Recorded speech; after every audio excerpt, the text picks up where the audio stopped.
Bismillahirrahmanirrahim. Assalamualaikum warahmatullahi wabarakatuh. Alhamdulillahirabbil alamin. Wa bihi nasta'in ala umur dunya waddin. Wassalatu wassalamu ala asrofil anbiya wal mursalin wa ala alihi wa sahbihi ajmain. Pertama-tama marilah kita panjatkan puji dan syukur atas kehadirat Allah Subhanahu wa taala yang telah memberikan kita nikmat dan kesehatan agar bisa mengerjakan tugas pada hari ini. Tak lupa pula salawat serta salam kita haturkan kepada junjungan kita Nabi Muhammad SAW yang telah membawa kita dari zaman kegelapan menuju zaman terang-benderang seperti saat ini. Baiklah, izinkan saya memperkenalkan diri. Saya Elvina Tashrifia Widra dengan NIM 204222135. Sebelumnya saya mau mengucapkan terima kasih kepada Rahma Sarah dengan judul artikel Efektivitas Pembelajaran Pendidikan Agama Islam secara daring di masa pandemi COVID-19 di SMK Al-Mubarkeah Ingin Jaya Aceh Besar. Di sini saya ingin menjelaskan analysis of variance. Untuk fungsi analysis of variance ada dua. Yang pertama, ANOVA digunakan untuk menguji perbedaan mean atau rata-rata data lebih dari dua kelompok. Misalnya, kita ingin mengetahui apakah ada perbedaan rata-rata spiritualitas mahasiswa beragama Islam, Hindu, dan Buddha. Yang kedua, ANOVA mempunyai dua jenis, yaitu analisis varian satu faktor atau one-way ANOVA dan analisis varian dua faktor atau two-way ANOVA. Pada kesempatan kali ini, kita akan membahas analisis varian satu faktor. Selanjutnya, masih di fungsi analysis of variance, ada beberapa asumsi yang harus dipenuhi pada uji coba ANOVA. Yang pertama, sampel berasal dari kelompok yang independen ditentukan sejak perencanaan penelitian.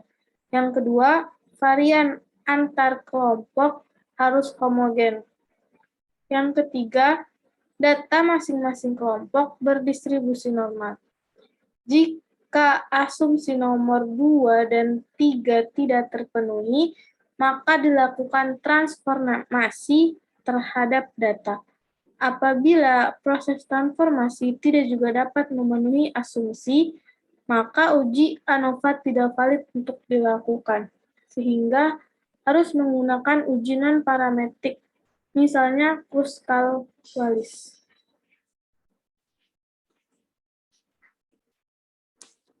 Sekarang saya akan mempraktekkan cara analisis ANOVA dengan menggunakan SPSS. Yang pertama, setelah dilakukan penelitian dengan skala pembelajaran, didapatkan data sebagai berikut. Yang pertama ada belajar secara aktif, suasana demokratis, dan motivasi belajar. Kemudian masukkan data ke SPSS dengan format sebagai berikut. Data dari 1 hingga 42 adalah X1 sama dengan 1, dari 42 hingga 84, X1 sama dengan 2, dari 84 hingga 126 ada X1 sama dengan 3. Dengan catatan, data yang disimulasi bukan data sesungguhnya. Dan data yang ada di Y2 adalah data yang diambil dari data Excel sebelumnya. Yang ketiga, sesuaikan label dan value melalui klik tombol variable view. Untuk nama Y1 dan Y2, tipenya tetap numerik. Untuk label, yang pertama kita kasih nama efektivitas, yang kedua pembelajaran. Untuk value, kita bisa klik titik kecil di sini, 1, klik 1, labelnya belajar secara aktif, untuk 1, untuk 2, suasana demokratis, untuk 3, motivasi belajar. Dan untuk measure tetap nominal. Yang keempat, klik analyze, pilih compare means, klik one way ANOVA. Untuk efektivitas kita masukkan ke faktor, dan untuk pembelajaran kita masukkan ke dependent list. Selanjutnya, klik option, checklist deskriptif, homogeneity, dan exclude. Continue, lalu klik post hoc, checklist Bonferroni, dan games well, continue, lalu tekan OK. Baik, sekarang kita masuk ke interpretasi hasil. Yang pertama, ada tabel deskriptif,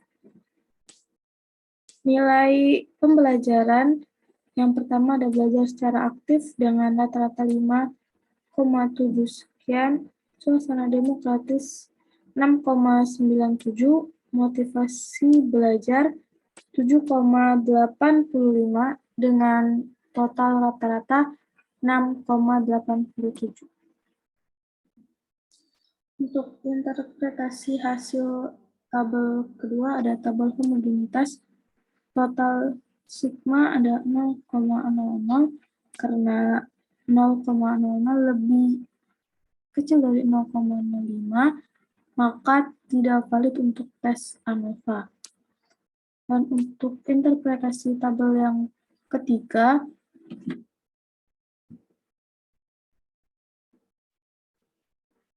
dengan total sigma 0,00,